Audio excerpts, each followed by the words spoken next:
Hola, ¿cómo están? Bueno, me presento. Mi nombre es Gabriela Olea. Soy su JTP a cargo. Y hoy les vengo a traer este video corto que les va a dar información necesaria respecto a lo que es tejido epitelial, sobre todo epitelio glandular, y que vamos a utilizar esa información para una dinámica que vamos a tener durante la clase práctica. Así que yo le voy a ir remarcando determinados conceptos claves donde ustedes van a prestar atención, los pueden anotar, guardar para después usarlos durante la clase práctica. Primero, ¿qué es lo que va a englobar a este epitelio glandular? ¿Con qué nos vamos a encontrar en cuanto a su funcionalidad? Vamos a tener que en referencia a lo que este epitelio y sus células, porque también pueden haber células con esta función, van a hacer es justamente sintetizar y liberar sustancias. Esas sustancias que se liberen se pueden liberar a dos lugares diferentes. O hacerlo a través de conductos a la superficie externa, es decir, vamos a estar en presencia de glándulas exócrinas, o bien hacerlo hacia la sangre, que en ese caso vamos a estar en presencia de glándulas endocrinas. ¿Qué va a diferenciar a cada una de ellas? En el caso de las glándulas exócrinas, como ya dijimos, todo lo que liberen lo van a hacer hacia la superficie externa o a la luz de los órganos. Repasemos que los epitelios estaban revistiendo superficies que podían ser externas como la piel o superficies internas como por ejemplo el epitelio que encontrábamos en el duodeno, ¿sí? Que era una superficie interna que daba hacia una luz. Bueno, ¿qué otra cosa va a caracterizar a estas glándulas exócrinas? Que sí o sí van a tener un conducto, ¿sí? Que les va a permitir justamente llevar hacia esa superficie externa a ese contenido de secreción. Ahora, si hablamos de lo que son las glándulas endocrinas, ellas se van a caracterizar porque van a estar secretando un componente que vamos a nombrar de una forma particular, que son las hormonas. Y lo van a hacer hacia la sangre, ¿sí? ¿Por qué? Porque la vía de transporte de este componente que ellas producen es la sangre. No lo hacen hacia un conducto, sino que lo van a hacer hacia la sangre. Por ejemplo, en ese caso, lo que es la tiroides, lo que ustedes ya vieron en otros preparados. Ahora, ¿pueden haber glándulas mixtas? Sí, pueden haber, es decir, que sea una combinación de una glándula endocrina con una exócrina. Por ejemplo, el caso del páncreas. ¿Cuál va a ser? Por lo cual, ¿cuáles van a ser los objetivos del día? Primero, analizar las características de tejido epitelial glandular. Y segundo, clasificar a estos epitelios glandulares según los criterios que se emplean, determinando justamente su estructura y su distribución. ¿Cuáles van a ser dos conceptos claves que nosotros vamos a tener en cuenta cuando estemos hablando de la estructura glandular? Lo que es el estroma y lo que es el parénquima. Estos conceptos nos tenemos que anotar y guardar porque los vamos a usar de ahora en más cuando nos refiramos sí o sí a órganos que sean netamente glandulares o que tengan esta función glandular, ¿sí?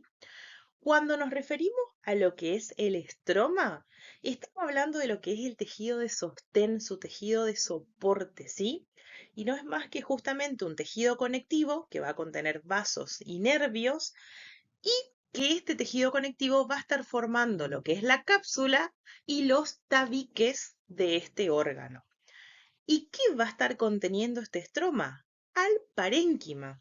El parénquima en sí es lo que es el tejido funcional, es decir, es el que va a estar formado por las células epiteliales con ese rol secretor. Es decir, es el epitelio glandular en sí, con todas sus estructuras secretoras más sus conductos. Estos dos conceptos son muy claves a tener en cuenta porque los vamos a usar de ahora en más hasta que terminemos la asignatura. Comenzando a caracterizar lo que es morfológicamente, ¿sí? A todas estas glándulas, primero exócrinas, vamos a empezar a caracterizar a las exócrinas, vamos a tener que las podemos clasificar, como vemos acá, según su organización. Primero podemos tener, como vemos acá, células que van a estar aisladas. Estas, por ejemplo, ustedes ya la vieron en prácticos anteriores, son las células caliciformes. Ellas, por ejemplo, producen mucina en el intestino. Después podemos tener también lo que se conoce como glándulas intraepiteliales, que van a ser un grupo pequeño de células que se encuentran dentro del epitelio. Por ejemplo, esto es un caso que después lo vamos a ver en las aves cuando veamos pulmones más adelante. Y también podemos llegar a tener células que van a estar en una superficie secretora y que todo ese epitelio completo se va a relacionar con una función de secreción. Entonces vamos a estar hablando de que todas sus células son secretoras. Este es el claro ejemplo de lo que va a ser el epitelio del estómago, por ejemplo. Y finalmente nos vamos a encontrar con lo que son las glándulas exócrinas propiamente dichas, las cuales van a contar con una estructura que vamos a denominar adenómero, con otra estructura que vamos a denominar conducto.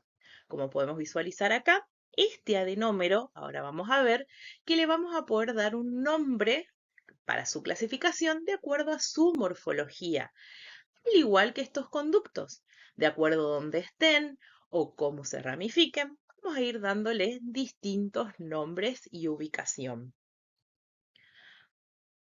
A comenzar con esa clasificación teniendo en cuenta nuestra unidad secretora, es decir, nuestro adenómero. ¿Cómo puede ser este adenómero? Puede ser tubular, como este que estamos observando aquí. Puede ser acinar, como este que estamos observando aquí, o bien alveolar, como este que estamos observando acá. ¿Qué voy a tener en cuenta? La forma, en este caso es más bien la forma de un tubo, esta forma en donde la luz es mucho más pequeña, los núcleos se ven más hacia la superficie externa y a diferencia del alveolo, esta luz es mucho más grande. Entonces yo estos dos los puedo llegar a confundir. Entonces, ¿qué es lo que voy a observar? La luz y el tamaño de las células para definir si estamos en presencia de un acino o un alveolo. ¿Qué otra característica pueden tener? Que se pueden combinar, es decir, pueden también ser túbulo-acinares o túbulo-alveolares. Pero la clasificación en sí engloba a tres: tubular, acinar, alveolar. Ahora, de acuerdo a la ramificación que puede presentar el conducto excretor, vamos a tener que pueden ser simples o compuestas. Y a su vez, de acuerdo al número de unidades que presente por conducto, pueden ser simples ramificadas, como este caso, o compuestas ramificadas, como este otro. Ahora, para ir entrando un poco más en los conceptos, vamos a hablar de lo que es la naturaleza del producto de secreción, es decir, lo que estos adenómeros van a producir. Ese producto de secreción puede ser principalmente de dos tipos, o ser seroso o ser mucoso. ¿Qué sucede? Que también puede haber una combinación de los dos, es decir, que ser mixto o seromucoso. Entonces, ¿cómo yo voy a clasificar, por ejemplo, a esa naturaleza de secreción? Como serosa, mucosa y mixta. Cuando yo, por ejemplo, observe en acinos, como se observa en estos preparados, voy a observar que cuando yo clasifico a los acinos mixtos, voy a hablar de que por fuera queda una medialuna de células cerosas. Y en realidad esto se debe a un artefacto de técnica, ya que se cree que las células, estas que son células cerosas, estarían intercaladas, como lo vemos acá, entre las células mucosas.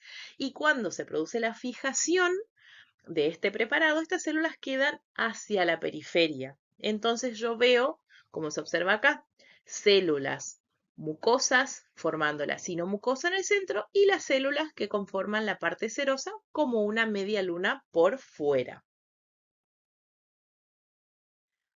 Ahora, teniendo en cuenta el mecanismo de secreción, ¿cómo lo vamos a clasificar?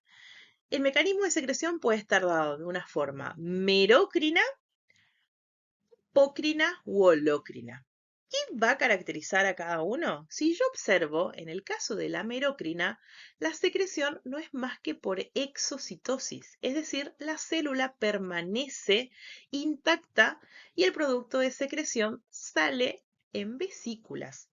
Ahora, si yo observo, para el caso de la apocrina, por ejemplo es la glándula mamaria, yo puedo observar que del citoplasma de esta célula, de la región apical, se desprende con ese producto de secreción. Y ahora, el último caso, que es el de la secreción holocrina, yo puedo observar que toda la célula forma parte del producto de secreción. Es decir, esta célula va a sufrir un proceso de apoptosis. Ahora entrando a lo que son las glándulas endocrinas, ¿con qué nos vamos a encontrar? Con que ese parénquima del que hablábamos, que es la parte funcional, se va a distribuir de una manera particular en estas glándulas. Y esa disposición que adopte puede ser diferente y la vamos a encontrar en distintos órganos. Por ejemplo, la disposición folicular es propia de la tiroides y se caracteriza en que es un epitelio cúbico que forma un folículo y que rodea al coloide, que es el producto de secreción de estas mismas células foliculares. Luego nos encontramos con otra disposición, que es la disposición glomerular, que es la que encontramos en la corteza, en la parte más externa de la glándula adrenal. Luego tenemos esta disposición que parecen cordones que están uno al lado del otro o fascículos de libros, que es la disposición fascicular. Y pasando después a este tipo de disposición que ya tiene como una morfología más bien de red, que es la disposición reticular, siempre hablando justamente de lo que refiere al parénquima de estas glándulas. Bueno, para ir cerrando y repasando esta parte, podemos decir entonces que a estas glándulas las vamos a clasificar de acuerdo a las características morfológicas, a la naturaleza del producto secretado, como también a su modo de liberación. También vamos a tener en cuenta, en el caso de las multicelulares, cómo es la vía de secreción, ya sea endocrina o exócrina. Y cuando hablamos de exócrina, vamos a tener en cuenta para clasificar la forma de su adenómero o su unidad secretora, cómo se divide ese conducto, es decir, de manera simple o compuesta, y cuánto es el número de unidades secretoras por conducto. Bueno, y ahora, finalizando este video, vamos a ir a trabajar. Primero vamos a tener esta actividad de gamificación a través de la plataforma de Genially con sus ayudantes y luego vamos a pasar al área de lo que es el microscopio, donde vamos a observar, diagnosticar y dibujar. Muchísimas gracias y espero que